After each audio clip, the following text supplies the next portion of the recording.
Ya, selanjutnya informasi dari Jawa Barat pemirsa, Satreskrim Polresta Bogor, Jawa Barat menangkap 2 remaja dan seorang pemuda yang terlibat pembacokan seorang pelajar hingga tewas. Sementara eksekutor pembacokan masih buron dan Kapolres Bogor Kota meminta pelaku serahkan diri.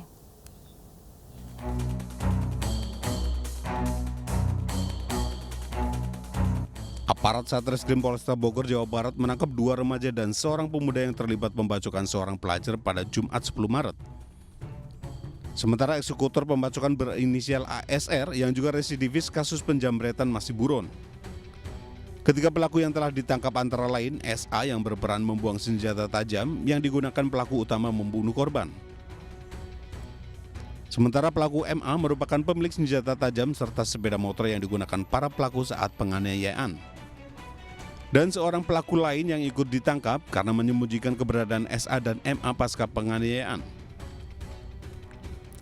Kapolres Bogor Kota mengimbau eksekutor penganiayaan ASR segera menyerahkan diri.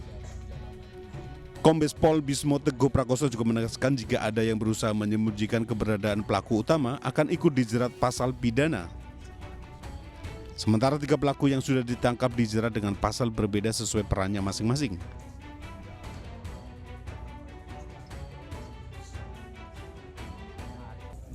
Kejadian setelah pelaku melakukan tindak pidana tersebut terhadap si korban, si pelaku langsung ke sekolahnya, kemudian sempat ditanya sama pihak guru, apakah terlibat dalam pembacokan pada seluruh siswa. Pelaku ini tidak ngaku, Kemudian berikutnya pelaku kabur. Kemudian untuk yang masih buron atau masih dalam pengejaran, saudara ASR,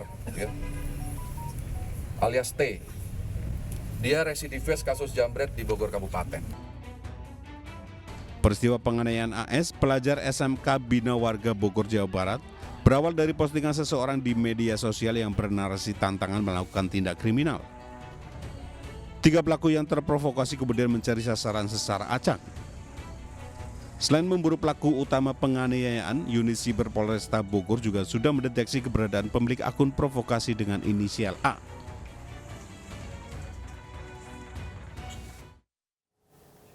Pemirsa, seorang oknum polisi di Kabupaten Bone, Sulawesi Selatan diduga melecehkan 2 orang wanita yang sedang tidur di puskesmas. Kejadian tersebut berawal saat korban menjaga suaminya yang tengah dirawat di puskesmas Kahu, Kecamatan Kahu, Kabupaten Bone. Pada saat yang bersamaan datang AA yang diduga korban hendak berjaga. Namun saat tidur, korban justru lecehkan oleh pelaku. AS dan MR tidak terima atas perbuatan pelaku dan melaporkan ke Mapolsek Kahu, Kabupaten Bone, Sulawesi Selatan. Saat ini AA tengah diperiksa di Propam Polres Bone.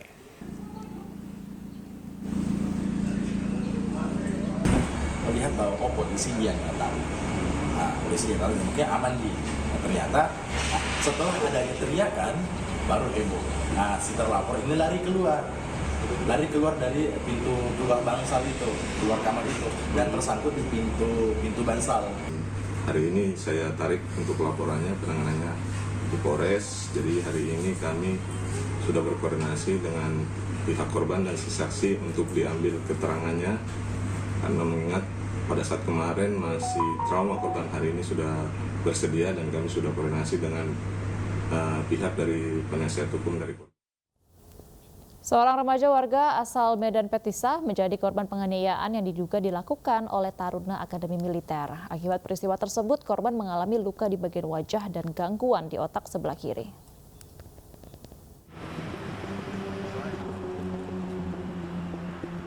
Korban mendatangi Mako Polisi Militer Daerah Militer 1 Bukit Barisan, Detasemen Polisi Militer Sumatera Utara Selasa siang didampingi pamannya.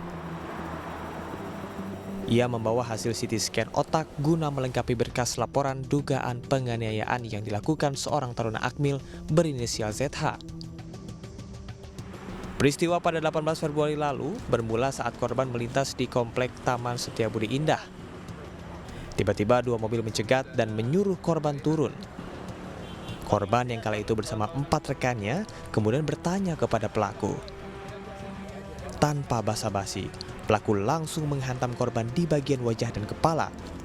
Akibatnya korban mengalami luka serius di bagian pelipis mata, bibir, bengkak di bagian pipi, serta mengalami gangguan otak di sebelah kiri. Korban pun langsung melaporkan kejadian ke pihak kepolisian. Itu ada sekitar 6 orang lah. Tapi yang mukul 2 orang? Iya. Alasannya kenapa dia mukul? Nggak tahu, Bang. Dia pun juga nggak ngomong apa-apa, langsung mukul ya. Sebelumnya ada bermasalah, Bang? Nggak ada. Sempat dia mukul teman-teman abang sehari sebelumnya, Bang? Ada. Itu ada? Itu karena apa, Bang? Nggak tahu juga. Nggak tahu juga. Di sini kok ya, Bang.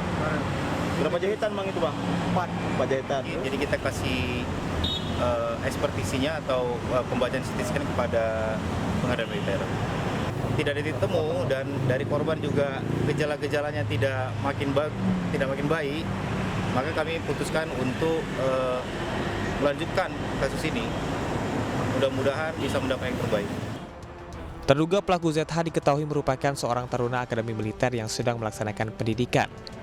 ZH juga disebut-sebut merupakan anak dari salah satu perwira polisi di Polresta Deli Serdang. Kasus ini telah masuk tahap penyelidikan. Saksi korban juga sudah diperiksa. Dari Medan, Sumatera Utara, Ahmad Ridwan Nasution, iNews melaporkan.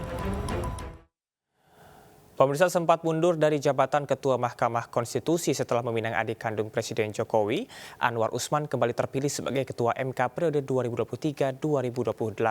Anwar Usman terpilih melalui metode pemungutan suara yang berlangsung 3 kali.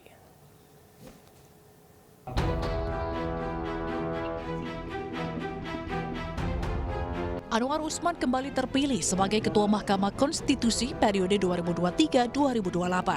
Adik ipar Presiden Jokowi ini terpilih melalui rapat pleno di Gedung Mahkamah Konstitusi dengan metode pemungutan suara yang dilakukan 3 kali. Pada pemungutan suara pertama, Anwar Usman dan pesaingnya Arif Hidayat memperoleh suara imbang, yakni 4 suara dan 1 suara tidak sah. Pada pemungutan suara ketiga, Anwar Usman memperoleh 5 suara. Dengan demikian, Anwar Usman sah terpilih menjadi Ketua MK. Sementara Saldi Isra terpilih sebagai Wakil Ketua MK.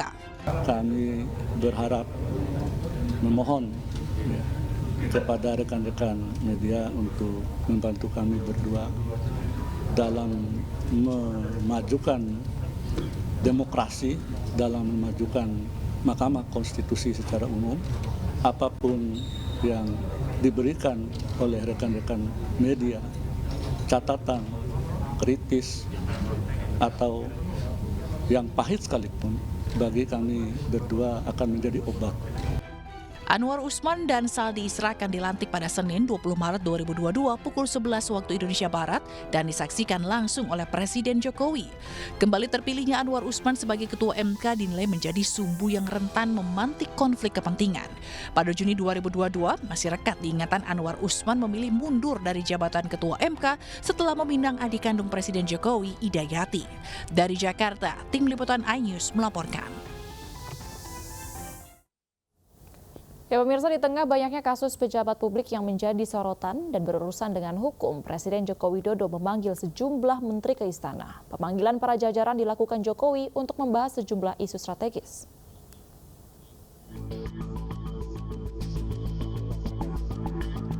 Presiden Joko Widodo memanggil sejumlah menteri ke Istana Negara. Mereka adalah Menteri Pertanian Syahrul Yassin Limpo, Menteri Perindustrian Agus Gumiwang Kartasasmita, Menko PMK Muhadjir Effendi, Menteri PPN Kepala Bappenas Suharso Monoarfa, dan Menparekraf Sandiaga Uno. Pemanggilan sejumlah menteri oleh Jokowi ini untuk membahas sejumlah isu strategis terkait ketahanan pangan, perdagangan, hingga thrifting atau bisnis baju bekas yang dinilai merugikan industri tanah air. Ya kita ini kan kelemahannya ada, jalan tikusnya banyak.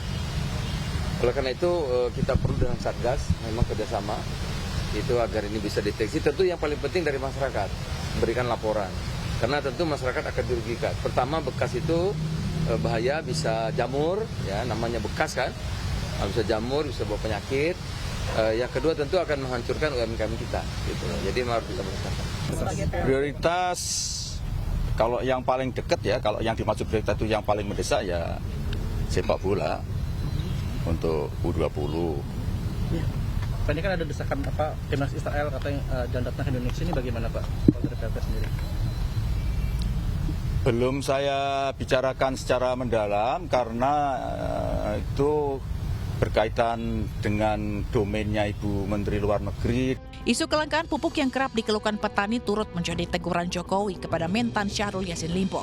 Sebelumnya, pada 9 Maret 2023, Jokowi mengaku menerima banyak keluhan terkait harga dan ketersediaan pupuk dalam setiap kunjungannya ke berbagai daerah. Dari Jakarta, Tim Liputan iNews melaporkan. Menteri Pariwisata dan juga Ekonomi Kreatif Sandiaga Uno mengakui pemanggilannya ke istana oleh Presiden Jokowi bukan semata membahas isu pariwisata dan juga ekonomi kreatif. Pertemuan 2 jam Jokowi dan Sandi yang berlangsung tertutup membahas tentang pemilu 2024. Dari deretan menteri yang dipanggil oleh Presiden Jokowi ke Istana Negara, Menparekraf Sandiaga Uno termasuk salah satu di antaranya. Sandiaga yang tiba di istana paling terakhir di antara menteri lain, yakni sekitar pukul 15.30 waktu Indonesia Barat, menjadi pertemuan tertutup. Sandi mengaku pertemuannya dengan Jokowi yang berlangsung sekitar 2 jam itu bukan hanya membahas isu pariwisata dan ekonomi kreatif, melainkan turut membahas pemilu 2024. Sandiaga menyebut ia mendapat sejumlah arahan dari Jokowi terkait Pilpres 2024. Dan Pak Jokowi dulu rival. Saya juga ikut Pak Prabowo, tapi setelah selesai konsep bertanding untuk bersanding itu menjadi suatu inovasi demokrasi Indonesia. Dan ini yang menurut saya menjadi bekal untuk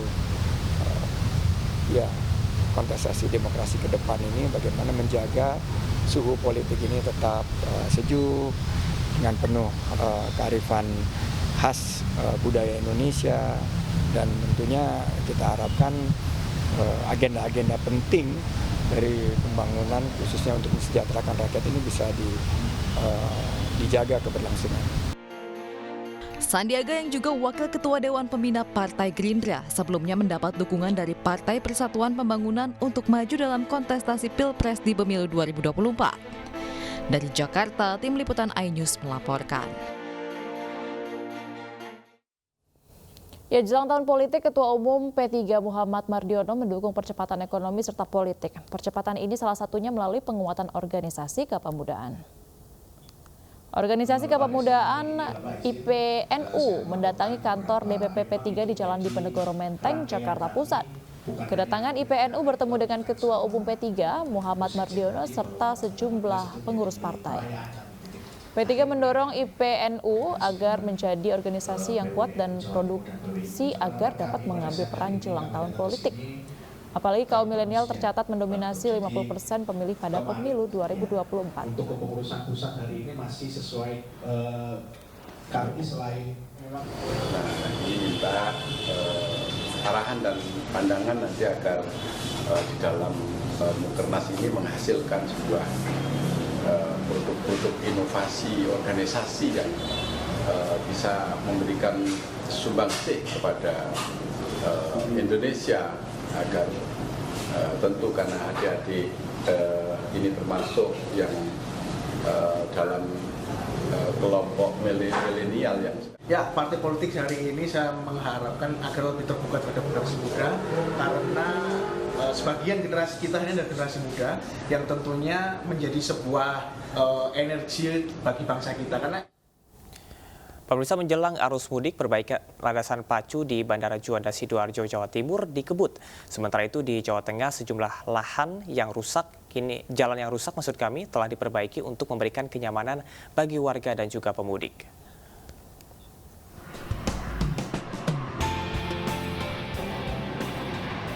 Di tengah kesibukan Bandara Juanda Sidoarjo, Jawa Timur, pihak Angkasa Pura I terus melakukan perbaikan landasan pacu pesawat atau overlay. Landasan pacu yang mulai diperbaiki sejak pertengahan tahun lalu ini memiliki panjang kurang lebih 3 km. Perbaikan landasan pacu dilakukan guna menunjang arus mudik lebaran dan haji. Tidak hanya overlay, Angkasa Pura I juga menyiapkan ruang tunggu khusus dan tempat parkir pesawat berbadan besar guna mendukung Piala Dunia U20 pada Mei mendatang. Sejak mulainya pekerjaan overlay ini, kami sudah melakukan koordinasi dengan seluruh pihak dan diterbitkan notam bahwa pekerjaan ini akan berlangsung setelah jam operasional dan selesai sebelum jam operasional. Jadi dari regulator maupun operator angkutan udara sudah mengetahui hal ini, sehingga di lapangan memang sangat sedikit terjadi pesawat yang terdampak atas overlay. Jelang arus mudik, Gubernur Jawa Tengah Ganjar Pranowo meninjau langsung perbaikan jalan Limpung Bawang, Kabupaten Batang. Perbaikan jalan yang dilakukan Pemprov Jawa Tengah ini mengalokasikan dana sebesar 437 miliar rupiah. Pada kesempatan itu, Ganjar juga mengecek perbaikan jalan Weleri Paetan yang berada di Kabupaten Kendal. Jalan Weleri Paetan yang sebelumnya rusak parah dan berlubang kini telah mulus dan dapat dilalui warga dengan nyaman. Masuk program rusak banget, kita bereskan. Ada yang di rigid, beton gitu. Tapi yang seperti ini yang kita ukur masih cukup bagus, kita selesaikan. Yang penting keamanan pengguna jalan kita jaga. Maka kita juga minta tolong dari para pengusaha angkutan sekali lagi, jangan odol dong gitu. Beberapa jalan yang rusak parah dan perlu penanganan cepat kini dimasukkan ke dalam prioritas program Pemprov Jawa Tengah agar lebih cepat diperbaiki dan bisa segera digunakan warga.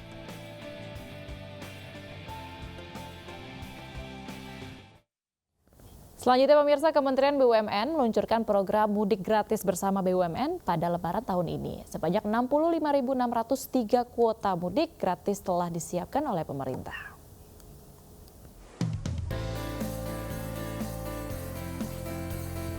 Bagi masyarakat yang hendak melakukan perjalanan mudik Lebaran tahun ini, pemerintah melalui Kementerian BUMN kembali menyelenggarakan program mudik gratis.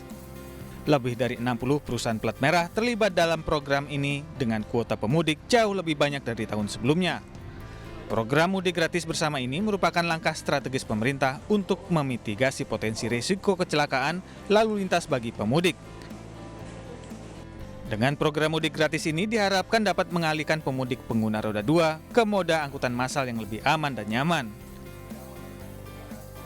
Tiap satu keluarga bisa melakukan pendaftaran untuk MPAL. Mudah-mudahan ini akan sangat bagus dan efektif. Apalagi kemudian kami juga menyiapkan range pemberangkatan dari H-7 sampai H-3. Untuk masih menggunakan prediksi Lebaran adalah diperkirakan tanggal 21. Berdasarkan data Kementerian Perhubungan, jumlah warga yang akan melakukan aktivitas mudik pada Lebaran tahun ini mencapai 135 juta orang, naik dari tahun sebelumnya sebesar 85 juta orang. Dari Bandung, Jawa Barat, Ervan David, iNews melaporkan. Pemirsa, menjelang bulan suci Ramadan, sejumlah kebutuhan pokok di pasar terpantau naik. Salah satunya di Pasar Palmerah, Jakarta Barat. Cabai, daging sapi, dan minyak goreng mengalami kenaikan, dan ketidakpastian cuaca menjadi salah satu penyebab kenaikan harga bahan pokok menjelang Ramadan. Cabai rawit merah sudah Rp90.000 per kilogramnya dari sebelumnya Rp60.000 per kilogramnya.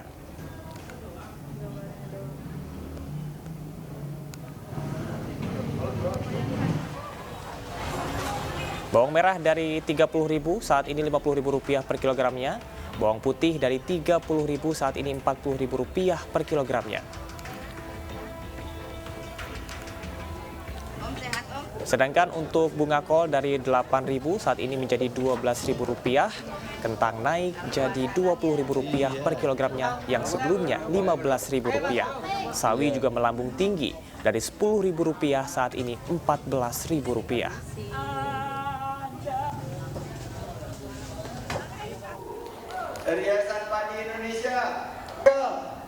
Untuk meningkatkan daya saing petani, aplikasi supertani.com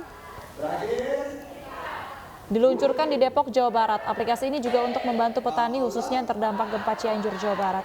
Nantinya rantai pasok bahan-bahan pokok dapat dipotong hingga harga yang sampai di masyarakat bisa lebih terjangkau. Peluang usaha dan lapangan kerja baru karena warga dapat terlibat untuk menjadi reseller produk dari para petani. Oke, terima kasih. Dengan keadaan ekonomi kita yang mulai menggeliat, tapi harga-harga terutama harga-harga kebutuhan pokok itu dirasakan mahal, naik, dan Ibu Aprilia meluncurkan superpetani.com. Aplikasi ini selain untuk jual beli, kita juga memberi peluang kepada para masyarakat untuk bisa sukses berjamaah. Antara lain kita memberikan kesempatan mereka berjualan bersama dengan membuka kios-kios dari superpetani.com itu sendiri. Produsen perlengkapan outdoor asal Indonesia meluncurkan toko internasional pertamanya di Interlaken, Swiss. Toko yang digadang-gadang membawa identitas Indonesia tersebut menjadi bukti kualitas brand lokal mampu bersaing di pasar global.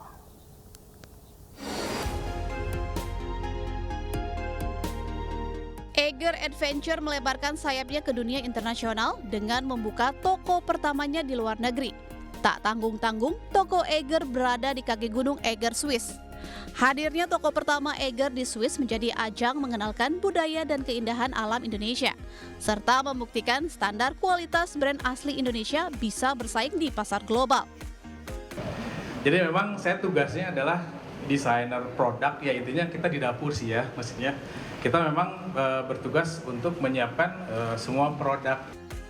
Peresmian toko perdana Eiger di Swiss ditandai dengan penancapan kapak. Pembukaan toko dihadiri langsung Wali Kota Interlaken, Swiss, Philippe Richcard.